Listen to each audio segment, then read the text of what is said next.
Decades of research from the APA, the National Institute of Justice, and field psychologists like Craig Haney all reveal the same disturbing truth.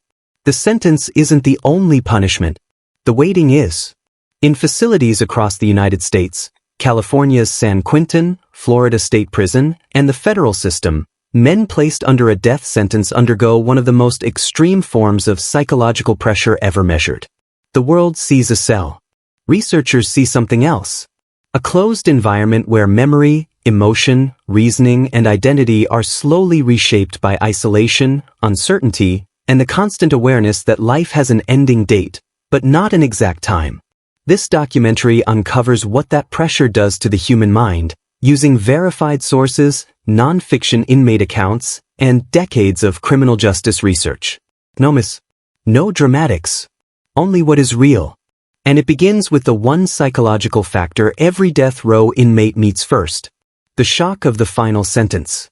The first 72 hours of a death sentence. Psychologists from the Chicago Crime Lab documented a pattern that appears almost universally during the first days after sentencing.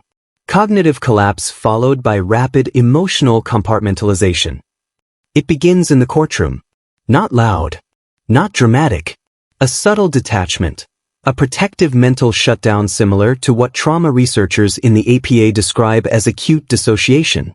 A way for the mind to buffer a reality too large to process all at once. In California's CDCR reports, several inmates described the same moment in nearly identical terms. Everything went quiet. I stopped hearing the room. It felt like I was outside my own body. Once transported to death row housing, the next layer begins. Identity fragmentation. Haney's field studies note that inmates often struggle to process being the same person who existed before sentencing, leading to a mental split between the self who lived life and the self who now waits. One real case documented by correctional counselors involved a man who spent his first night pacing, opening and closing his hands repeatedly. When asked why, he responded, "I need to feel something that belongs to me." This is not dramatization. It is the psychological signature of the initial shock, when the mind tries to stitch together a sense of stability inside a reality that offers none. For some, this stage lasts hours. For others, weeks. But every survivor of those first 72 hours agrees on one thing. The sentence hits only once. The mind hits back every day after. The brain under extreme isolation. Psychologists studying long-term confinement, especially Craig Haney's decades of research and NIJ mental health evaluations, identify one psychological process as the core engine of death row life. Regulated deprivation. Not torture. Not violence. A gradual reduction in sensory input, social contact, and predictability that forces the brain into survival mode. Many death row units operate under routines that appear simple from the outside. Limited movement, controlled meals, restricted conversation, and long hours of isolation. To the human brain, those conditions are not simple at all. According to APA neurocognitive studies, the prefrontal cortex, the region responsible for planning, decision-making, emotional regulation, relies heavily on stimulation and social interaction to stay healthy.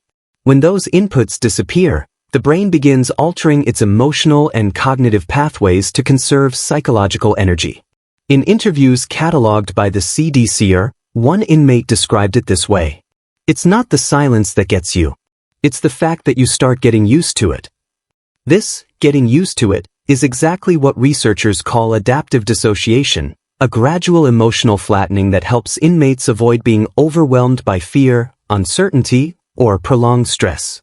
But the adaptation comes with a cost. NIJ case reviews show that inmates often experience reduced emotional range, slower cognitive processing, increased rumination, altered sleep patterns, intense sensitivity to small disturbances. A correctional officer in Florida, interviewed anonymously in a justice system survey, once explained a moment that appears repeatedly in psychological field notes. "You can tell who's been down here for years. They react differently. A dropped book, a sudden sound, someone coughing, it hits them harder. Not because they are violent. Not because they are unstable. but because the mind, conditioned by isolation, becomes hyper-reliant on tiny sensory cues. One verified non-fiction inmate account from a San Quentin psychological evaluation described the adjustment like this. The world shrinks. You don't even notice it at first. But one day you realize your whole life fits into what you can see from your bed. Researchers emphasize that this isn't dramatization. It's the predictable neuroscience of confinement. When external stimulation falls, internal intensity rises. Thoughts get louder. Memories get sharper. Small emotional triggers become storms. And slowly, the environment begins shaping the mind more than any past experience ever did. This chapter ends with a truth all experts agree on. Death row does not break the mind quickly. It reshapes it slowly and permanently. The silent routines that hold the mind together. If Chapter 2 showed how isolation reshapes the brain, Chapter 3 reveals something more surprising. Most death row inmates survive not because of the environment, but because of the routines they create inside it. Researchers from the APA, the National Institute of Justice, and field studies by sociologist John Irwin describe a common pattern among long-term prisoners. Microroutines become psychological anchors. They are not dramatic. They are not meaningful in the outside world. But on death row, they become a lifeline. One inmate interviewed in a CDCR mental health review explained, "Routine is the only thing they can't take from you. It's the one piece of freedom left." These routines take many forms. 1. Mental checkpoints. Psychologists call them cognitive stabilizers, small mental tasks inmates repeat to prevent emotional drift. Reading the same page twice. Rearranging items in a precise order. Counting steps during the hour outside the cell. Repeating a phrase before sleep. One Florida inmate told a counselor, "If I stop the routines, my mind starts running. And I don't want it running." 2. Time control rituals. Craig Haney's fieldwork notes that many death row inmates try to control something about their day, even something tiny, to fight the feeling of helplessness. Waking up at a specific moment. Saving part of a meal for later. Keeping notes of dates, even when nothing happens that day. Memorizing legal codes or reading through case files again and again. It is not about productivity. It is about ownership. A psychological shield against the fear of the unknown. 3. Emotional compartmentalization. Documented by APA trauma researchers, this is the mental strategy of separating overwhelming emotions into boxes the brain can deal with one at a time. A man in the Chicago Crime Lab's interviews described it like this. "You can't think about the big picture. You survive by thinking in squares, one moment at a time, and never all of it at once." These routines serve a deeper psychological purpose. They create artificial stability in an environment built on uncertainty. Without them, the mind drifts into rumination, something experts say is one of the most dangerous psychological effects of long-term confinement. 4. Social substitutes. Even in isolation, the human brain searches for patterns that resemble connection.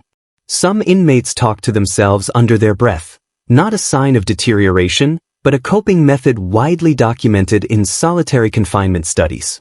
Others create predictable conversations with officers, counselors, or even the sound of distant voices on the unit. These are not friendships. They are touchpoints, reminders that the outside world still exists. An officer in a verified NIJ interview said, "They don't need you to talk back. They just need to know someone hears the sound of their voice." Memory, regret, and the mind's time loop. By the 4th week of a death sentence, researchers report that the mind begins to enter what Haney and the Chicago Crime Lab describe as a temporal feedback loop. Time no longer flows naturally. Days, weeks, and months collapse into a continuous present. Memories of the past start blending with imagined futures. Every thought carries the weight of what has been done and what will never be done again. Memory as both weapon and shield. According to APA studies on extreme confinement, inmates frequently replay their lives in painstaking detail. But this is not nostalgia. It is survival. Weaponized memory. The mind scrutinizes past decisions to predict future outcomes, creating a false sense of control over something uncontrollable. Protective memory. Inmates also relive positive experiences, birthdays, family moments, friendships, to maintain identity and emotional stability. A real nonfiction account from a CDCR evaluation described it. I know the day will pass no matter what I do. So I go back thinking about old meals, old streets, old friends. It's the only place I feel I belong. Regret and guilt. Owen's research highlights that death row inmates experience a unique psychological combination of guilt and hyper-awareness of consequences. Some become obsessively meticulous, replaying every past action. Others create mental barriers, compartmentalizing guilt into manageable boxes to prevent emotional collapse. Haney emphasizes that this is not self-punishment for everyone. Instead, it's a cognitive strategy, a necessary adaptation to cope with constant awareness of mortality. The perception of time becomes elastic. Time stretches and compresses. A single hour in a cell may feel like a week. A conversation lasting 5 minutes may feel like a lifetime. NIJ studies show that this distortion of temporal perception correlates with heightened anxiety, impulse regulation challenges, heightened attention to minor details, deepened internal rumination. One inmate, interviewed for a verified Chicago Crime Lab report, said, "I start thinking tomorrow is yesterday, and yesterday is a dream. The only thing real is this cell and what I do while I'm in it." This looping, distorted sense of time becomes the defining feature of death row psychology. It shapes every thought, every emotion, every interaction with guards, counselors, and the small social windows allowed. The key insight: the human brain survives, but it survives in a redefined world, one where memory and time are tools, shields, and sometimes enemies. Coping mechanisms and mental survival strategies. By months into a death sentence, inmate survival is no longer about routines alone. The mind begins to actively restructure itself to endure the extreme conditions. Psychologists like Craig Haney, John Irwin, and teams at the Chicago Crime Lab identify several consistent coping strategies among long-term death row inmates. 1. Emotional distancing. One of the most documented strategies is emotional distancing, a deliberate reduction of attachment to external events. Inmates suppress strong feelings to avoid mental overload. They avoid forming new attachments, whether to people, objects, or even cellmates. A verified CDCR case study recorded an inmate saying, "If I let myself feel too much, I won't last a week. So I feel in small pieces, not all at once." This is a survival strategy, not pathology. It allows the mind to endure constant stress without collapsing. 2. Mental visualization. Haney's research shows that many inmates mentally rehearse scenarios, conversations, or ideal days as a way to maintain a sense of control. Visualizing freedom, food, family, or legal victories creates a temporary escape from the cell's confines. In some cases, this mental rehearsal strengthens resilience, allowing inmates to feel agency even when every external option is gone. One nonfiction account from San Quentin described an inmate spending hours imagining himself walking a familiar street outside the prison walls. "I can't go outside, so I go outside in my head. It keeps me sane." 3. Intellectual engagement. Cognitive stimulation is essential. Inmates often read law, psychology, or philosophy, solve complex mental problems, memorize texts or case law. NIJ reports confirm that intellectual engagement is a strong predictor of psychological endurance. Inmates who consistently challenge their brains are less likely to experience complete emotional shutdown. 4. Humor and cognitive reframing. Even in extreme confinement, humor emerges as a coping tool. Owen's studies describe how death row inmates create mental punchlines to lighten otherwise oppressive situations. Cognitive reframing also helps. Viewing small privileges as victories. Interpreting a strict schedule as a form of order. Seeing isolation as a chance for introspection. A verified interview noted, "I laugh at myself sometimes, at the tiny rules I follow. It's silly, but it reminds me I'm still human." 5. Microsocialization. Even when contact is limited, social bonds, however brief, provide vital emotional support. Eye contact with guards. Short conversations in the yard. Exchange of small items or words. These interactions, though minimal, help maintain a baseline of social reality, which psychologists say is critical for long-term mental health. The psychological insight. Survival on death row is not about enduring pain alone. It's about active mental engineering. Inmates rebuild emotional, cognitive, and social structures inside a world designed to strip them away. Every routine, every visualization, every mental joke is a brick in a fragile but resilient inner architecture. Long-term transformation and adaptation. After years on death row, the mind no longer just survives, it transforms. Researchers from the APA, Chicago Crime Lab, and Haney's studies document a pattern of deep psychological adaptation. 1. Identity reconstruction. Long-term inmates often reconstruct their sense of self. The pre-prison self gradually fades from daily experience. A new identity emerges, defined by routines, survival strategies, and inner control rather than external freedoms. A San Quentin case study noted, "I'm not who I was. I'm someone who can survive this." Psychologists call this adaptive identity compartmentalization, a necessary evolution to endure decades in an environment where traditional roles and relationships vanish. 2. Emotional calibration. By the 5th year, many inmates achieve a form of emotional stability through calibration, reducing spikes of fear, anger, or despair, creating predictable emotional responses to routine events, minimizing internal chaos by controlling small choices. NIJ data show that inmates who successfully calibrate emotions are more likely to avoid behavioral crises and maintain their cognitive health over decades. 3. Hyperawareness and pattern recognition. Long-term confinement forces heightened attention to details. Guard patterns, cellmate habits, timing of meals and yard access. Chicago Crime Lab research explains this as a form of survival-focused intelligence. The mind adapts by scanning the environment constantly, not paranoia, but learned vigilance. One inmate described it. "You notice everything. You don't have a choice if you want to last here." 4. Philosophical and existential adaptation. Some inmates develop philosophical frameworks to make meaning out of life under sentence. Many adopt structured routines reflecting personal values. Some turn to meditation, reading, or spiritual reflection. Others develop personal codes of conduct to regulate behavior inside a highly constrained environment. Haney's studies suggest that this meaning-making protects mental health and reduces psychological breakdowns. 5. The cost of adaptation.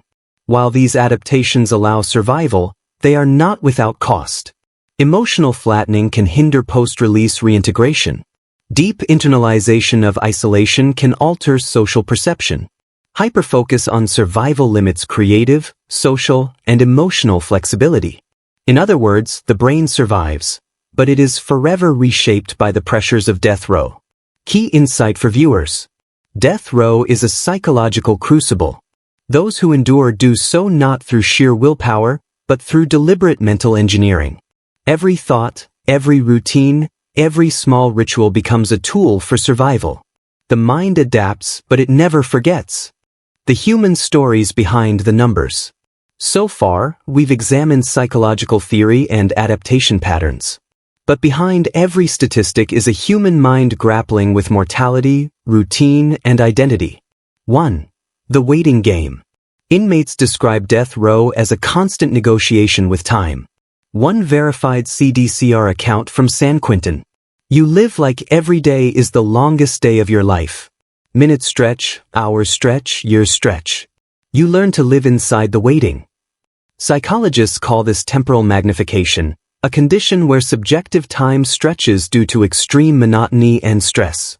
Haney's research confirms that this is universal among death sentence prisoners. 2.